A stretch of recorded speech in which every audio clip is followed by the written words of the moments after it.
Welcome back.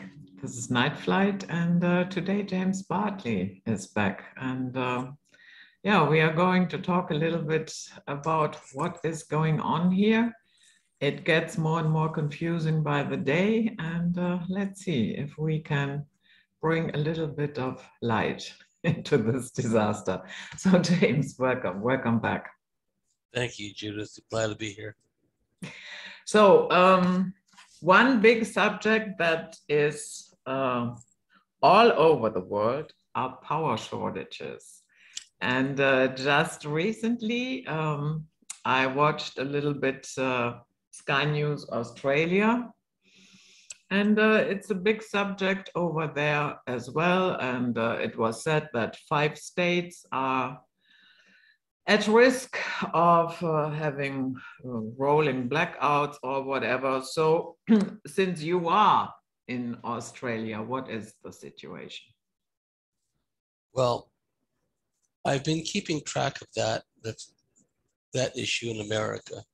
And what people have to understand, if they're not living in America, the areas affected potentially, which they're already saying will be affected, these are huge swaths of civilization. I mean, there's a lot of people that live in those areas.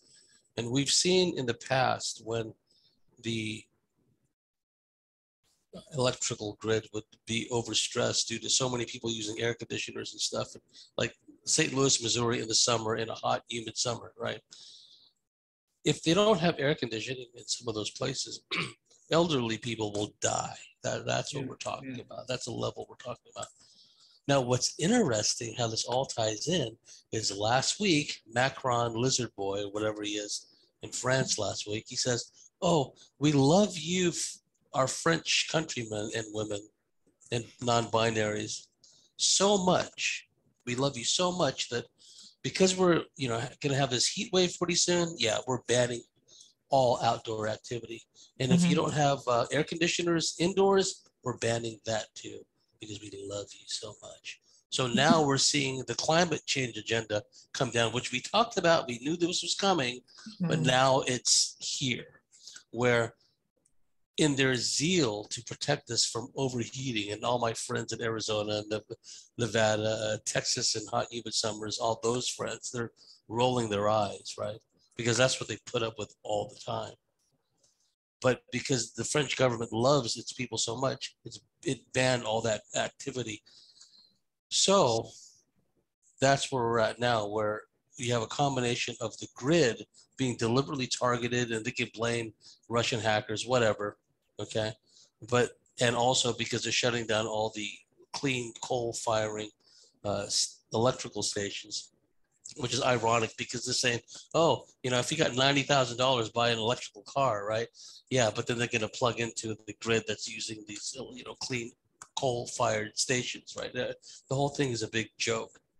So when you combine the rolling blackouts, and when you hear terms like rolling blackouts, the listeners and viewers need to think in terms of the shutting down of basic services. Okay, because we're not just talking about, oh, your air conditioner doesn't work, your fan doesn't work. In some places, they've got the plumbing and the toilet systems are activated by the electrical system. So in some places, if the electrical system goes down, you can't flush your toilet, pal or palette. Okay. So what they're doing is they're reducing and lowering the level of service to bring it down to a very base troglodytic level, kind of think World War I trench warfare and people living in the trenches and all that stuff. That's what they want to reduce it to, that level. So what we need to do more than ever is just get into the mindset, because it starts in the mind and the heart first, of solutions oriented modes of thought and ways of being. If the grid goes down, what are you going to do about it? Be prepared. Don't be caught flat-footed.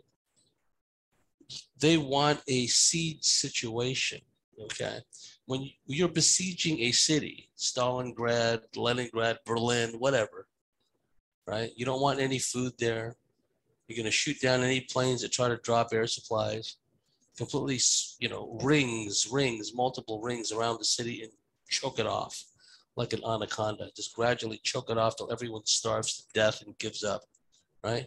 That's what they want. So the key is just to really make oneself as self-sufficient as possible, and also to be more discreet in their dealings with others, right? Obviously, you don't want to go into one place, a store or whatever, and just repeatedly come out with huge loads of stuff. Spread it out. Go to different stores. Even if you have to drive 30, 40 minutes across town, buy up all the stuff there. Just, don't normalize it. Don't make patterns for yourself.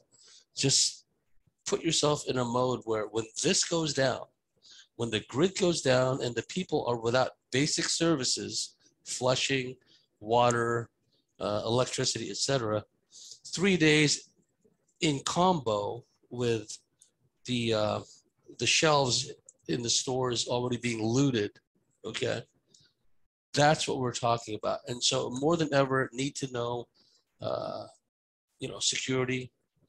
You don't want people to know you're a prepper, because you're going to be the first person they're going to be coming to. Kick your door down and take your stuff. And if they can't take it, they're going to tell the police, this guy's a prepper, which means he's probably a gun owner and other things, right? So, the long and the short of it is these electrical shortages, which we're going to see shortly, is part and parcel of the full spectrum dominance, okay? You're looking at this from a military takeover standpoint. The pro-baby murderer types are already saying, no, this time we're going into the rural communities, because that's where the preppers are. That's where the Christians are. That's where the people who love life and, wholesome living, we're going there in true red terror Bolshevik fashion, right? That's where they're going. And if you look at it in the southern states, Texas, New Mexico, Arizona, etc., they're already being stressed from the sanctioned immigrant invasion, right? And it's just not people from the southern Western hemisphere, Salvadorans and what have you, coming up. Many of them with communist Che Guevara type mindset. It's not just them. They're routing Ukrainians from, South America. They're bringing up Haitians and Afghanistan. Well, the Afghanis are being flown right into U.S. American military Air Force bases, right? That's how bad it is. So all those things considered, the stresses that will be applied to the electrical grid, the food plants and distribution centers that are being destroyed right now, they're setting up the stages of a mass famine, right? So yes, I would like your thoughts on all this as well. Yeah. So here I will talk a little bit about the situation in Germany. Of course, everything is Putin's fault. And yeah, and because of that, our government is already telling us it will be a harsh winter, and it might be that there is not enough energy to go around in the winter, which means that, yeah, the houses will be cold. And the same thing that you said with the toilet, and I want to say something here that I think everybody should know. If that happens, for a while, there is still coming water out of your faucet. But that eventually will stop as well in a total blackout. I'm not talking about 1-2 hours of, electricity failure. So now, many people in that case will start using that water, that is that drinking water, and flush it with a bucket, into the toilet. And that is disastrous because there is no electricity. There are no more pumps. And what will happen, especially in a house where multiple parties live, all that will come up, yeah? And meaning the house will be unlivable. So please, if that situation occurs, inform your neighbors they have to shit into a bucket, yeah? I'm sorry to put it that way, but that is how it is. Yeah, if you do not want to have all that coming up your toilet again, yeah, then in that case, you should be prepared for that. Okay, just as a side note. Now, at the same time, you know, because now Germany is not buying Russian oil. No, we get it from India. And guess where India got it from? They got it from Russia. And they're part of the BRICS deal with the Indians and the Russians anyway. Yeah. And then what happens? They make a mixture, you know, and then they say, yeah, okay, this is let's say 70% Arabic oil and 30% Russian oil. My goodness, who is really going to tell that is Russian oil and that is Arab oil? I mean, come on. So the only thing that happens is it gets more expensive. It is not that Russian oil does not come in here. Yeah. And now we have less gas coming through Nord Stream 1. And the media is saying, yeah, Putin is cutting off the gas and blah, blah, blah. Yeah, but the thing is, there is I guess it's a relay, a piece of anyway, it has to be serviced once in a while. And that servicing takes place in Canada. But Canada refuses to send back the serviced piece of technology back to Russia because there are sanctions against Russia. So now 40% less gas is coming already. So that means, and our wonderful minister Habeck already told us that there is not enough for the winter. And also the EU, the Spanish newspaper El País, they reported on this EU pamphlet.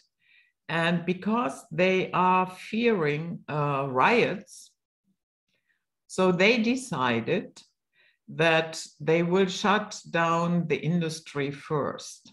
But that is the same problem, meaning hundreds of thousands of people will lose their jobs. And then you have the same problem. So James, help me out here. Is it all really incompetence and willful ignorance, or is it a plan?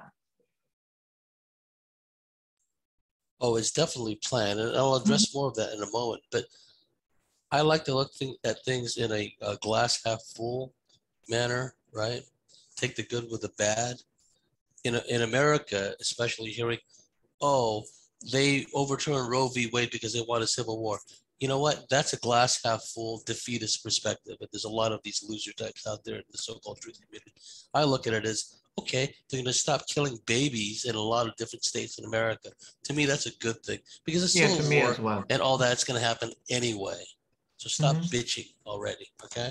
Now, as far as Europe is concerned, what people don't realize is all those points taken into consideration.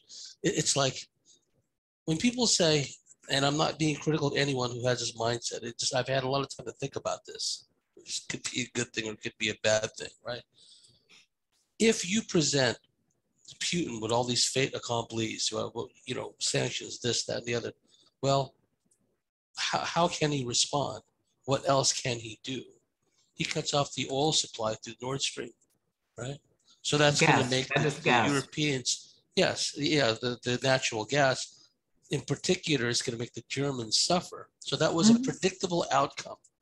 Now, could you, is it within the realm of possibility that Putin is playing a role that, okay, when they do this, then I'm going to do this? Or is he thinking like, maybe these guys really are psychopaths?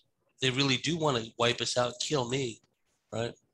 So at some point, Putin is going to say, F all that, I'm going to do what's right by us. You're doing this to us. We're going to just not give you any more gas, right? And if you do buy gas through a second or third party, you're going to have to do it in rubles, okay? You know, like India, for example.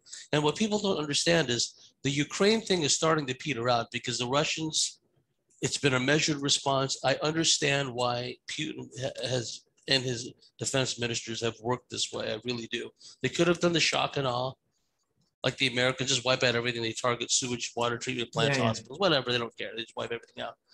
Well, the Russians have been far more restrained. Okay, is that part of a psyop? Is that part of a big conspiracy? Or is that just an effort to let's just wipe out these Ukrainians and these Nazis and what have you, take out their biolabs, et cetera, et cetera. We'll try to minimize civilian casualties. That's what I would do. Call me a conspiracy theorist, right? But from the standpoint of Ukraine petering out, okay, well, the Poles have had historic grievances with the Russians. So now let's bring the Poles into the picture. Oh, that's not enough. Let's bring Lithuania into the picture. Because Lithuania is saying, oh, now we're going to block all trade, economic sanctions with Russia. They're not going to use our ports, F them. Okay? This takes it to a whole nother level where if Russia or some cyber hacker or some black ops player somewhere decides to pull off some big power play having to do with Lithuania, that gives NATO the justification to invoke Article 5. Okay, Lithuania, a little tiny country that was a ping pong ball between, you know, the Germans and the Soviets, you know, prior to the invasion of Poland, and then eventually, of course, after the partition of Poland. Again, how many times has Poland been partitioned? 3-4 times in the last 150, 200 years, right? People don't even know that Poland didn't even exist for a while, right? And then until it was restored. So they could make a casus belli, a justification for Lithuania if they create some kind of stage managed event where people get killed, Lithuanians get killed, say the Russians did it. Article 5 is invoked, and now we have full-scale war. The British defense minister openly said the other day, was it a general, a big shot general, I can't remember, but he openly said that our troops have to prepare for World War III with Russia. That's what he said publicly. But you know what I think when I hear that? And it turns out I'm not the only one.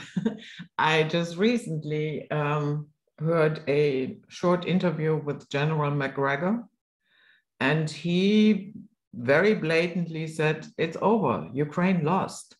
And all that you are seeing there, and especially here, the crazy ones in the UK, who brought in nuclear weapons into the picture. And he said that is posturing. That is like Volkssturm.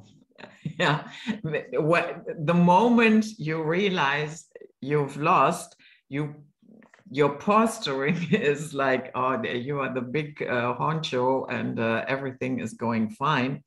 And he said, dragging it out only means more people will die. And another thing that I would say plays into that is the fact that Ukrainian police is now scouting the nightclubs for people that somehow avoided to get drafted. And they also made it they're recruiting now females from, I guess, 18 to 60. They should all join the army. And I have to say, if it comes to that, that to me is a clear sign it's over. You are done. Wouldn't you say? Excuse me. Yes, that's why they're shifting the emphasis. The attention is still riveted to Ukraine, but the spark, the conflagration may start due to Poland and or Lithuania, right? So, and who knows what other NATO countries, beyond that may get involved. So the defense minister of Russia, I can't remember his name, but he said, or one of his big shot generals said, straight up, hostilities break out, and keeping in mind that all these high-ranking American and British generals and NATO generals of various European countries are saying World War III with the Russians is a done deal. It's going to happen. Okay, so the British military has already been told to prepare for World War III against the Russians. But in response, the Russians have said, "Oh, we're going to target London. If you guys do this crap against us, we're going to rain down hell on you with our hypersonic missiles, et cetera, which they can do very easily." Yes, of course. Yeah. Right. So people don't realize, and that was part of the PSYOP, right? I mean, the Q thing was part of this. The flat Earth was part of this, right? Satellites don't exist. Nuclear weapons don't exist. The same people who push flat Earth are the same people pushing nuclear weapons don't exist. Okay. And again, it's a lot of it is due to this surface level down in the weeds thinking. Like, oh, why would purely human madmen, billionaires want to launch all-out nuclear Terminator-style warfare, right? Well, maybe they're not quite human, and maybe radiation affects them differently than it does us. We know the effect radiation has on us. It may not have that, and the information that I've got from my colleagues and the research I've done, these reptilians and reptilian hybrids, they're not affected by radiation the way we are. So to them, a whole world saturated with ionides and radiation, that could be like, permanent vacation or Bermuda for us, right? With the added benefit that all these people are killed in warfare and all this other stuff. And you also look at, from the Luciferian perspective, the overturning of Roe v. Wade gave the justification, the excuse for all these, what people are now calling the demonic left, because that's what they've been all along. Okay, now they're just going around and do these gay pedo nude parades in Seattle and whatnot, all that Babylonian evil sewer scum stuff, which is what they're all about. This is an outgrowth spread out from the Orion Wars to here, right? And now we're seeing the bitter fruit of all that because it wasn't stopped, it wasn't slowed down. Now we're seeing that play out here, where all this devilry is going on right in our faces. There's a video out of this woman in front of a school board saying, "You're putting out all this evil, sexual pedo grooming stuff to kids in our schools," and they're just sitting there stony faced laughing. And this is what happens with, you hear so often from these truthers, so-called, "Oh, this is a psyop, this is a distraction," right? Well, if it was such a distraction, why are you distracted? And tell me again, what is controlled opposition? Because everyone, if I was to take that stance that everyone who doesn't see things the way I do is controlled opposition, well, that accounts for 90% of the whole so-called truth community. Because most of them are still surface level, down in the weeds. They don't even know reptilians exist. They disbelieve it, right? So they're already down in the weeds, right? So the point being is that when we know that there is this non-human element pushing this to the point where now it's coming out through official and semi-official sources that there is a non-human element here on this planet, right? People have been manipulated by the white hat truther deceptions that nuclear weapons don't exist. The earth is flat, which is nonsensical. If you talk to anyone involved in deep black, spy satellite space, covert operation stuff, anyone who says that the world is flat is an imbecile. Okay. Yeah. That's so I wholeheartedly agree. That's so rampant in the truth community, so-called. Nukes don't exist. The earth is flat. Aliens don't exist. Satellites don't exist. So we're talking already about within the so-called truth community, a significant percentage of people who don't even realize the implications of a nuclear war. Yeah. And again, the ionizing energy being beneficial to these reptilian hybrids, not so much to us. And so many of us having been, gotten rid of by the treatments and whatnot anyway, on top of the toxic food, chemtrails. And people talk about chemtrails almost in a blasé fashion nowadays. But the intensification of the chemtrail effort, and just what I've observed in Australia, is through the roof. And I'm talking to people in other parts of the world. The chemtrail activity is insane, right? So if you're looking at it from a grid brownout energy perspective, who's to say that, okay, I don't mean this personally, Judith, but in Germany, we'll say, okay, remember the Wehrmacht and, in front of Moscow and, that bitter winter? Okay, well, now we're going to give it to you guys.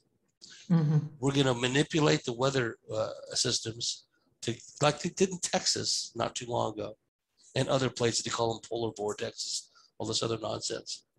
We're going to hammer you with Arctic blizzard conditions. Oh, guess what? The sanctions that you put on Putin, no more heating gas for you.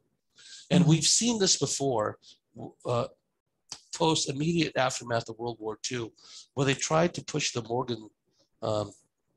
Morgenthau plan onto Germany, which basically stated, and this is one of the reasons why General Patton was assassinated, because the stipulations of the Morgenthau plan, and which were literally written in Moscow Center, passed through the KGB, they were the KGB back then, GRU network, to America, to Harry Dexter White, who was a high-level member of the US State Department, right?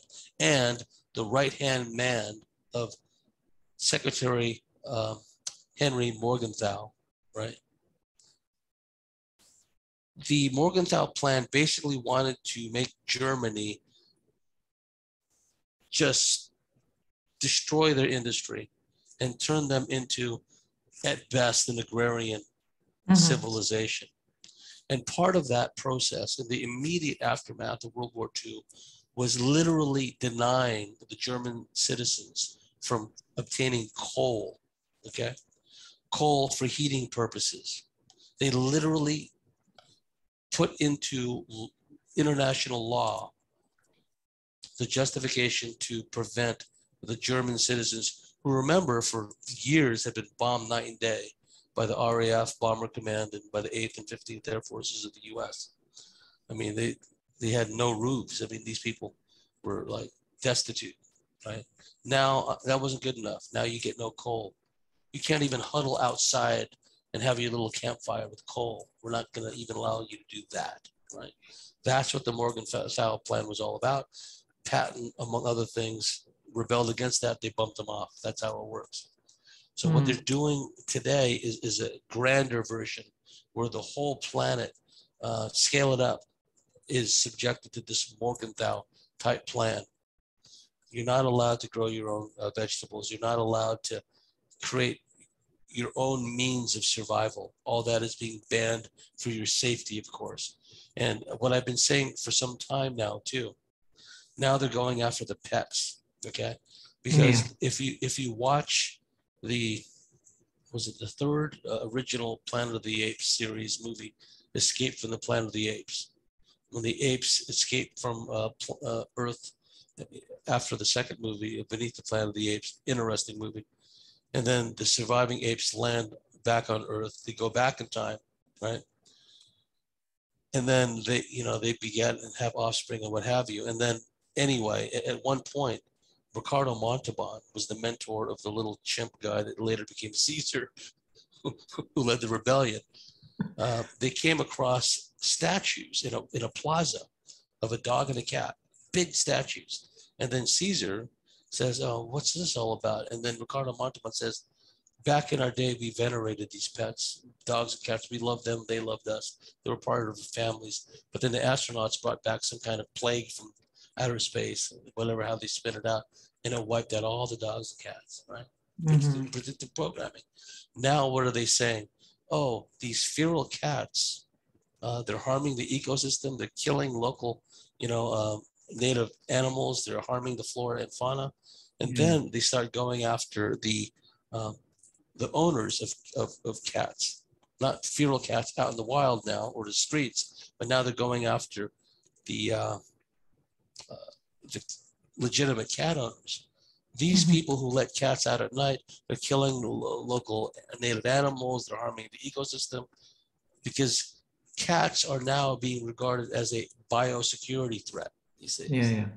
So, and then the dogs will be, shortly after that. In America, they've been killing dogs, the cops, like it's going out of style anyway, right? So now we're going to see them. And this is all part of the smart city scenario, okay? Because they're introducing all these smart cities all over the world now.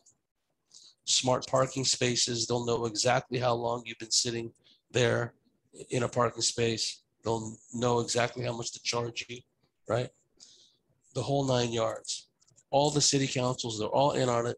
Every city council is green, sustainability, all these different corporations that are like, cottage industries have sprung up, all to do with sustainability, biosecurity, what have you. And they're all working hand in glove with all the councils, all the cities, all the counties in the Western world, right?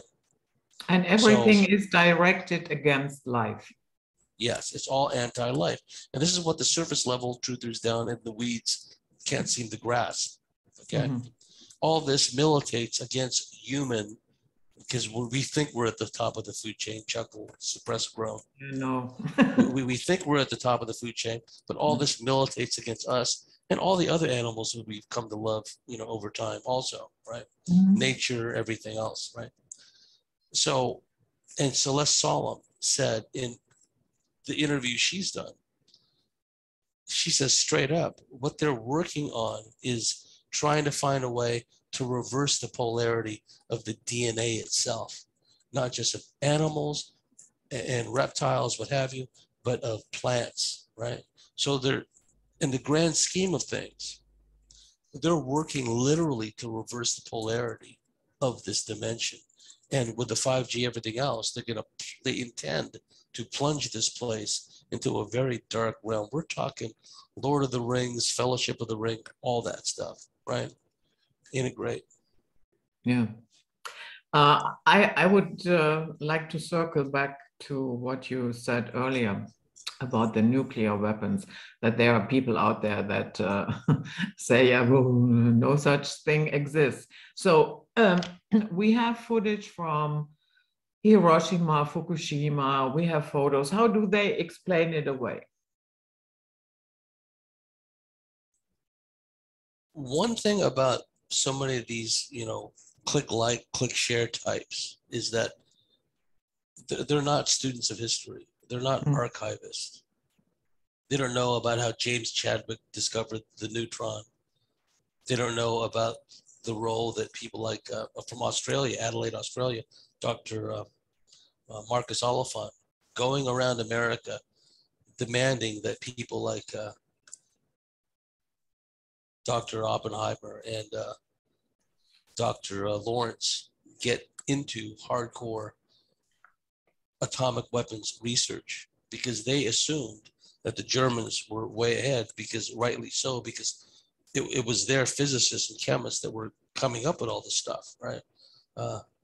And Enrico Fermi may have discovered nuclear fission years before the 30s. He just wasn't aware of it, right? he thought it was something else, or just thought it was some weird anomaly.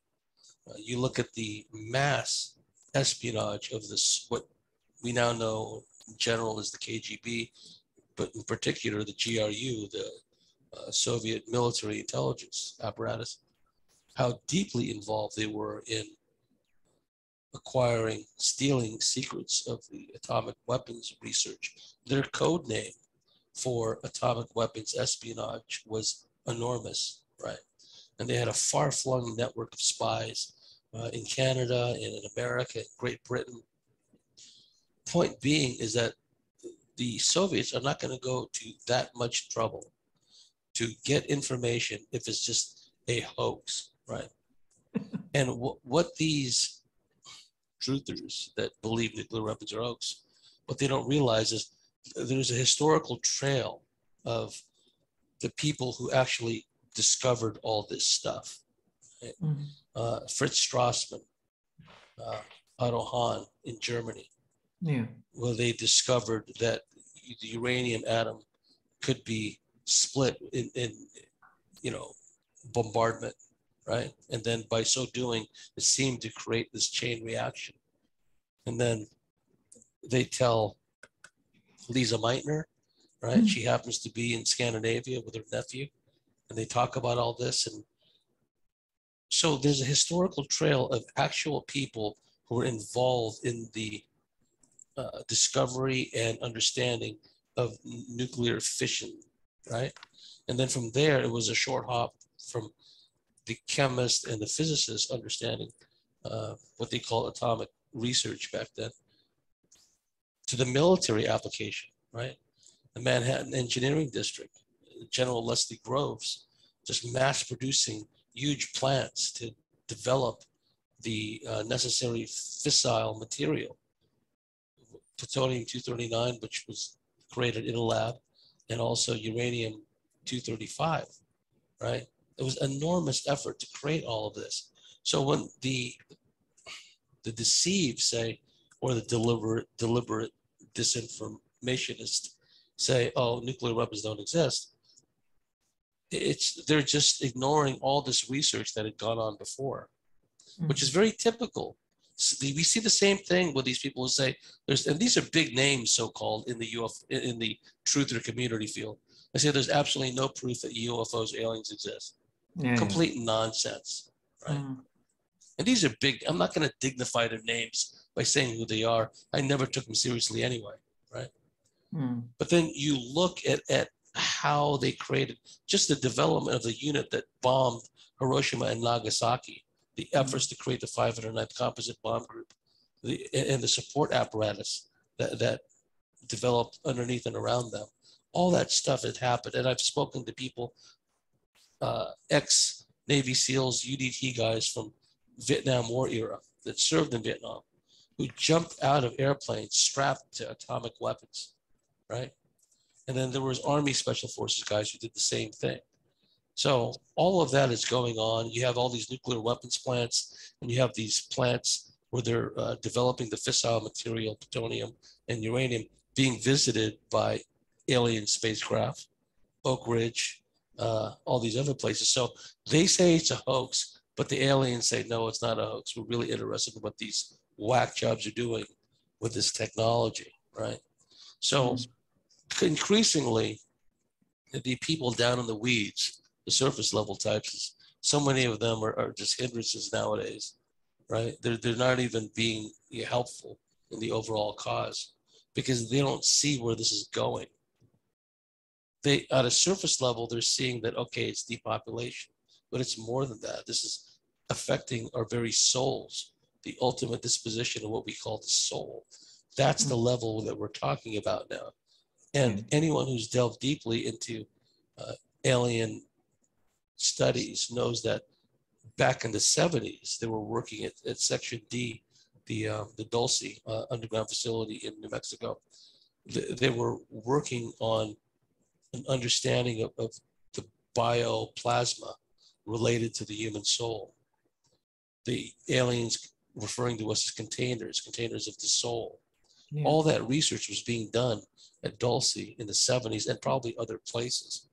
So we're talking far beyond nuclear weapons. We're talking far beyond weapons of mass destruction. We're talking about what the Richard Shaver and others like him decades ago were saying, that there is a force that's been farming the human race, domesticating the human race. Some of it, comes from underground, some of it from off-world, some of it interdimensionally, and they all seem to work together to enslave us, mine us, essentially, and it doesn't stop there. They want to play with our souls for like eternity, right? Yeah. So this is where we're seeing, the oil separate from the water. The real players compared to the wannabes at this level. And I say that with no, I don't feel bad saying that at all, because a lot of these surface level types have essentially held back the research for a long time now. But they've got egg on their face, because even now, what passes for this government is admitting that aliens are here. And one last thought, and I'll like to hear your thoughts on anything. But people talk about blue beam, fake alien invasions. There may come a point in time when these aliens, so-called, they say, F it. We're just going to walk amongst them and make them kneel to us like we did, an eye blink ago, 2,000, 5,000, 30,000 years ago. Whoever's left, turn them into slaves of the gods again, right? So that's the level we're talking about at this point. Yeah. Yeah, I have to say, I get it sometimes as well. It usually starts out with dark rhetoric, meaning, you will read something like this. You seem to be a very intelligent person. How come you do not understand that the Earth is flat? This. First, I give you a little bit of a compliment, and then here I crush you down. Dark rhetoric, one-on-one. So, and I have to say, exactly that stance. Whoever does not talk about Q, flat Earth, there are no nuclear weapons, is a shill. That type of thinking, boys and girls, you find that in communist China. Yeah, don't you dare to say and think anything else. Don't you dare to do that. And that is exactly what we have seen over the last 2 years. At that point, they were very agitated and didn't like it. But what they do not seem to comprehend is that many times they act exactly the same way, totalitarian. Either you believe everything to the dot that I believe, or you are a shill. So the self-appointed awake and aware community has a hell of a lot of homework to do. Yeah, absolutely. And the thing about the nuclear weapons is, over the years, the term you often hear is backpack nukes, but the old term, I don't know what they call them now, they used to refer to them as small atomic demolition munitions, SADMs, backpack nukes, essentially. Any man or woman who can carry another man or woman is strong enough to carry one of these things, and they probably miniaturized it by now, right? And these could be calibrated to like instantly go off, or 70 days later go off, and they can be calibrated to have a yield up to say 10, 12 kilotons or lower, and they probably can make them stronger nowadays. I'm thinking in terms of 70s type stuff, right? Point being is that as far back as the 90s, the US government had, like, in their inventories, had lost like 10, 15 of these things. So even way back then, somehow these SADMs, backpack nukes, have disappeared. And that doesn't include the possibility, indeed probability, that we've heard from what I consider to be legitimate Soviet military intelligence defectors that have stated that there have been a number of so-called backpack nukes planted all around America, right? Mm-hmm. There could have been a deal way back when between, due to the Rockefeller Rothschild nexus, he creating the Soviet, Bolshevik movement in the first place. Worked it all out. So at some point in the future, the GRU will slip in with their, sleeper agents and plant these things all over the place. Nowadays, they don't even have to do that. When you look at the Secretary of Defense, Lizard Boy, Austin, whatever his name is, right? These guys are not even human, but they know that their prime objective, in our example, is to destroy America and the rest of the world with it and remake it in their reptile image, right? So when people say that there's no such thing as nukes, they don't know the potential of these things going off everywhere, even a 1 kiloton nuclear explosion. And I happen to think, because I've seen the video, that what happened in Lebanon, last year or whenever, I mean, just so much has happened in the last 2 years. That to me looked like a nuke. It didn't look to me like a fuel air burst, right? It looked to me the way it went off and the effect it had on houses and people far away. That was a nuclear weapon, a low yield nuclear weapon that went off in that port. Where was it? Beirut, someplace, right? So in our example, if that can happen in the port of Beirut in Lebanon, that potentially could happen anywhere. And the way they're poking their finger into Putin's chest and thinking that he's not going to, thinking that he's not going to do anything, right? Because the way I see it and the way the studies, however, whatever you want to end this first segment, Judith, just let me know. Because, I don't want to go overboard and take up too much time, but. No, we still have time in this segment. Yeah. Just to round out this point, Rand and other, think tanks, so-called, did these studies way back when about, okay, if we drop or land X number of nukes on Russia back then, how many Russians or Soviets will be left, right?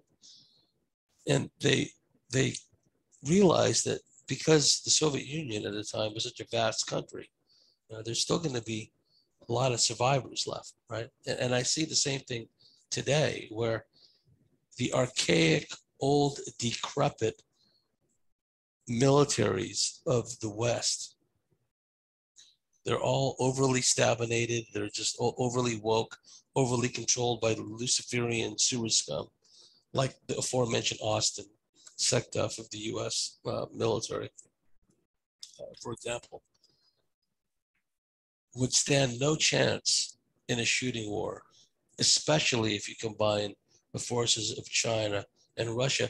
And see, what people have never taken the time to consider is, what if in the overall draconian, reptilian scheme of things, they said, okay, we let these Europeans kind of run the show for a while, F them, we'll work through our Russian, Chinese hybrids for a while, right? Who's to say that's not part of the agenda, right? But I must say, and I really feel this in my bones, that what happens in America, the resistance that should manifest there, pockets of resistance, will determine the fate of this planet and of humanity, right? Because that's why they're really pushing hard to take down America in every possible way. But there's enough freedom fighters there. And if you remember when the original V series came out, right? They said dedicated to all freedom fighters, future freedom fighters, right? Whatever the verbiage was. And that's where I see the main locus of resistance fighting back against us. All over the world, people are fighting in their own way, right? But in America, because they have the means to fight back, we're going to see some resistance there because, the founding fathers wouldn't have let it get this far. This is utterly ridiculous where we're at now, right? But there's enough people in America that have not been disarmed, have not been, received any stabinations or anything, that there's enough people there to make a difference. And hopefully turn the tide, because it's a frequency war, like I always say. When they crank out the 5G, which, like I've said, before, they're everywhere now. In some countries, I mean, they're like, there's 3 of them in a row in a 200-yard span, right? In some places. That's going to happen. They're going to activate that at some point. CERN is going to be cranked up on July 5th, but it is a frequency war. If you remember what we're fighting for, if you remember the amount of love we have that resides in our chest cavity, and how powerful, how so powerful it is, and how they go to such lengths to try to push that down, right? If you just remember who we are. And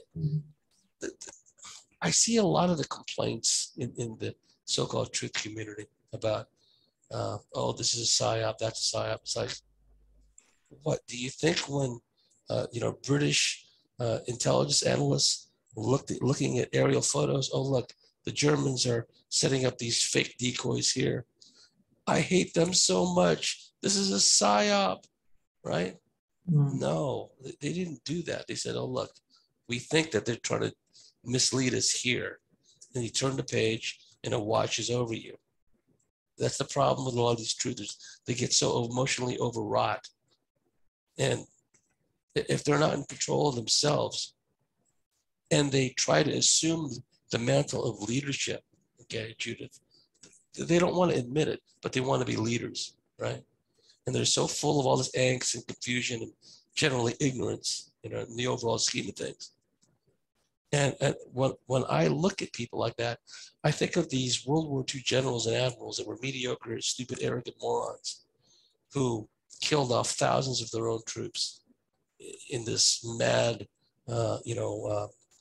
quest for glory and fame and ego satisfaction. That's what I see, because a lot of these people out there in the truth community, they're not in it for the right reasons. And also because, quite frankly, a lot of them are scared. Now, at some level, you need to have some level of trepidation as to what is happening now and what is coming down the pike, okay? We're not saying don't be scared. The key is to be scared and to work through the fear. And a lot of these people that presume to be leaders in our field, they're outwardly boastful and tough guys, but really inwardly they're scared.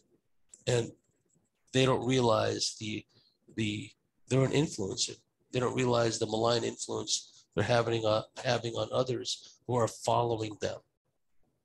If one wants to be a leader, they must be someone worthy of being followed first. And that's the problem I see.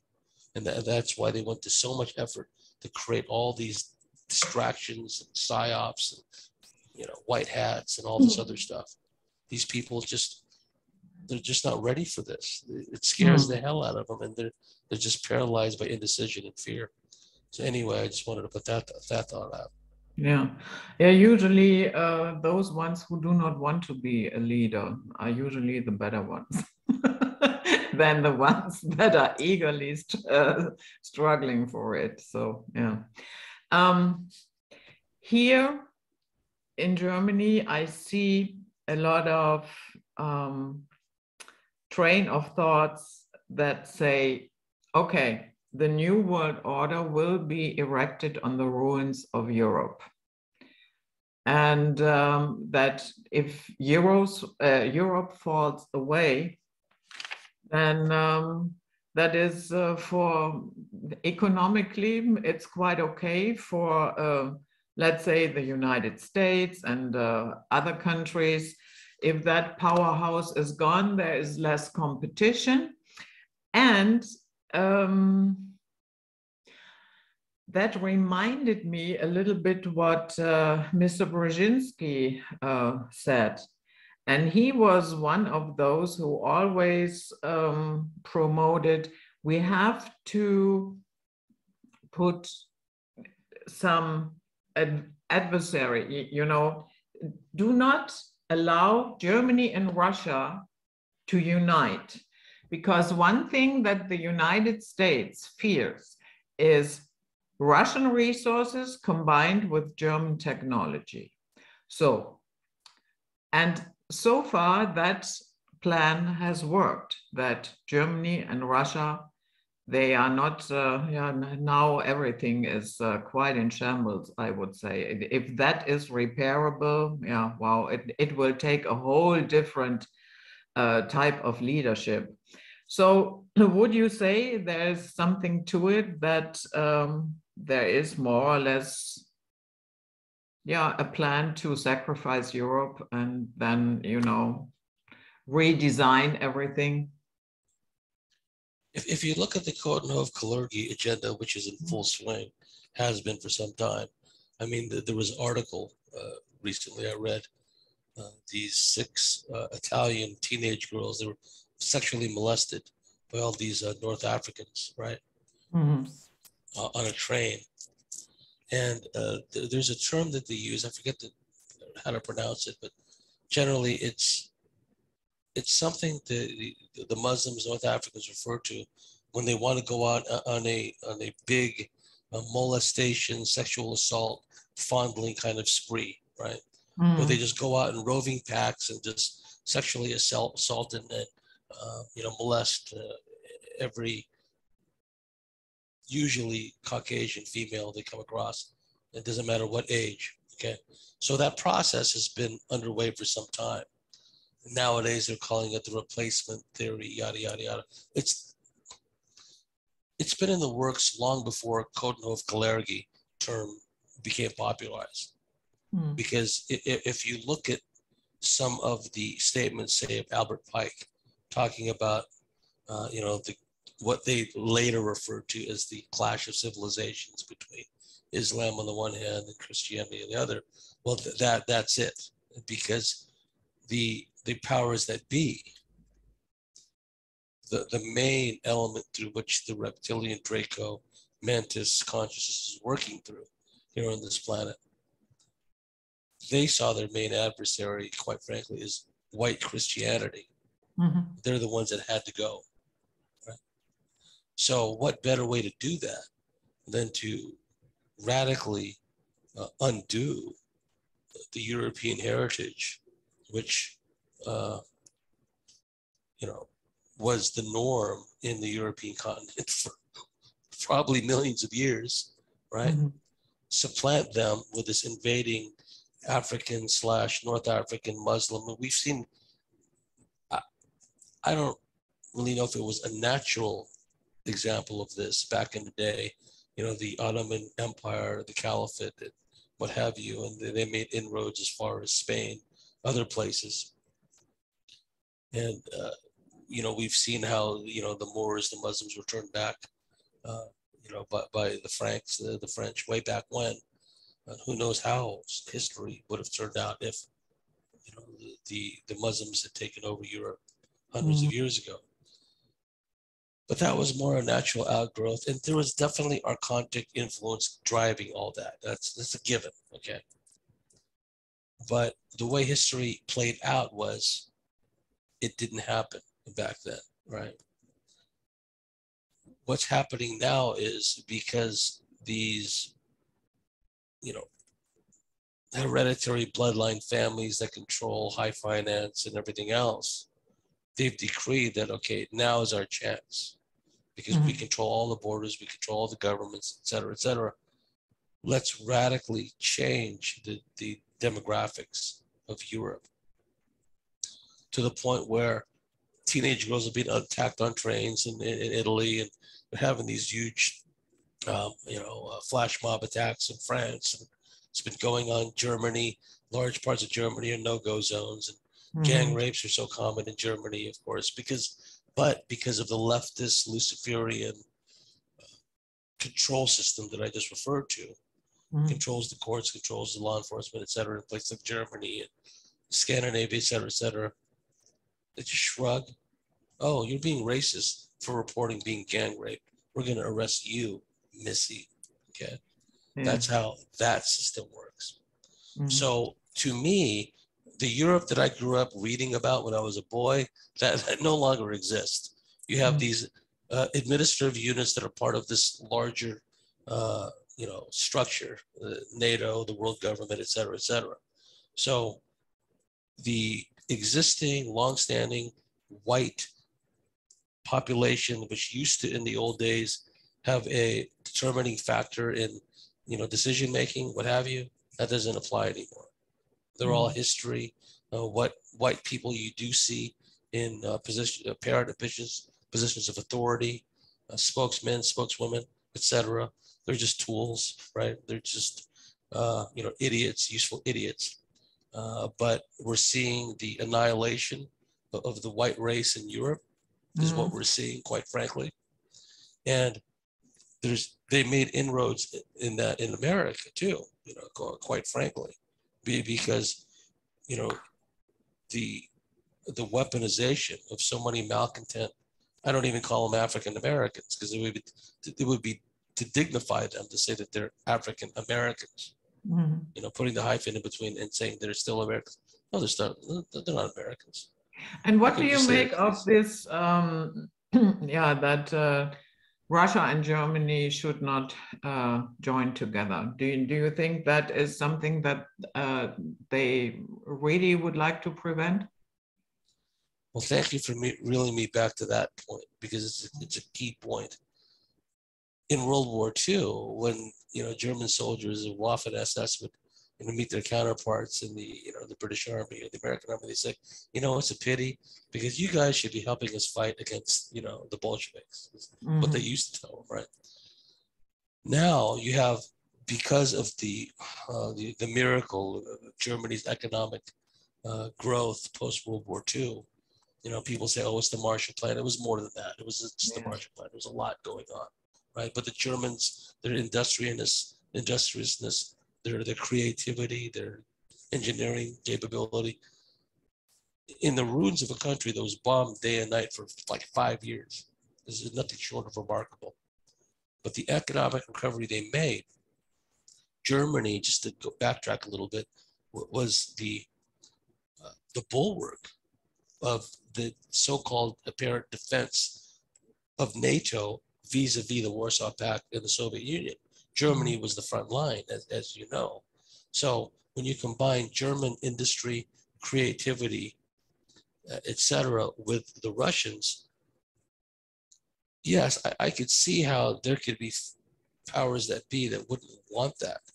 And as we've seen in the past, if they don't want something like that eventuality to transpire, what better thing to do than to pit them against each other as mortal enemies, right? We've seen the same thing happen again and again in the past. And so that whole Nord Stream, the reliance that the Germans have on natural gas, people don't realize how cold it gets in Germany. That's a bloody cold place in winter, right? It goes back to the Morgenthau plan, deprive these German citizens of coal, kill them off in the winter. Now, also on top of that, which we haven't talked about, but it bears repeating, how many people have been treated, right, medically treated in Germany in the recent past? Okay, then you add in Arctic cold conditions through weather manipulation. You cut off the natural gas supply, the autoimmune dependence factor, whatever it's called, kicks in. People start succumbing to the common colds, right? That's all part of it. But all of that militates against any possibility of Germany coalescing in an alliance with Russia. See, that's the last thing they want, because here's why, okay? Historically, before this huge Muslim, Pakistani, African, before that, because of the communist alliance with the Warsaw Pact and North Vietnam, there was a lot of also imported North Vietnamese brought into Germany in the past. The last thing they want is these two historically prideful nation states, the Germanic Teutonic nation state, which goes back pre-Arminius, pre-Hermann, thousands of years. The Germans, even though for a long time, leading up to the Napoleonic Wars, there were a lot of divided principalities and what have you, dukedoms, what have you. They weren't really organized into a coherent state until Bismarck, 1868. But they still thought of themselves generically as Germans, right? They have this shared historical, they share basically a common language, a lot of dialects and what have you, to be sure. But they basically had the same gods. They had the same, creeds and philosophies, many. Went through all the, Catholic and, Protestant, Martin Luther type schisms, yada, yada, yada. But they still thought themselves as Germans. And it was Germany's eternal curse. I hate to use that term, but to be sandwiched in the middle of Central Europe, okay? Where was the battleground of the 30 Years' War, right? 1648. It was Central Europe, Germany. That's where most of the fighting took place. There was always this archontic effort to suppress this German Teutonic nation state kind of sensibility, right? And especially what's happened since World War II, where in the lead up to World War II, they wanted to utterly destroy Germany. The whole world was aligned against Germany because of, the Germans as a modern industrialized state were standing up to all this crap, right? Unlike all these other countries that's just kneeling down and knuckling under, they said, F you, right?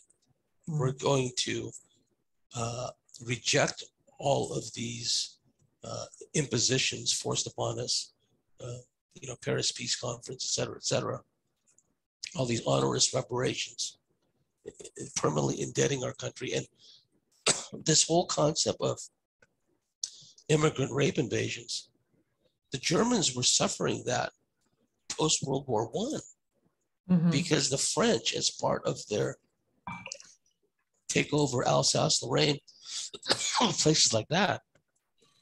Americans after the Second World War did a great job as well, raping German women. Yeah. Great job. Raping German, did a great job and wiping out millions of German, prisoners of war. These are honorable guys that fought for their country. They didn't deserve to be starved and murdered. But getting back to the end of World War I, the Versailles Treaty, Paris Peace Conference, et cetera. Not only did they impose all these onerous, financial obligations on Germany, essentially indebting her for forever, but they imposed all these colonial troops from Africa. French colonial Africa were brought into Germany, where they went on this rape rampage, raping and killing all these German women. Okay, so what's happening in Germany now, where there's this immigrant rape invasion, that already happened in 1919, 1920, in the years leading up to the Weimar Republic, et cetera, et cetera. So the point being is that the last thing they want is a Russia that says, no, we're Russians. We don't care for all your woke Sharia crap. We're Russians and we're proud of it. We sing about it.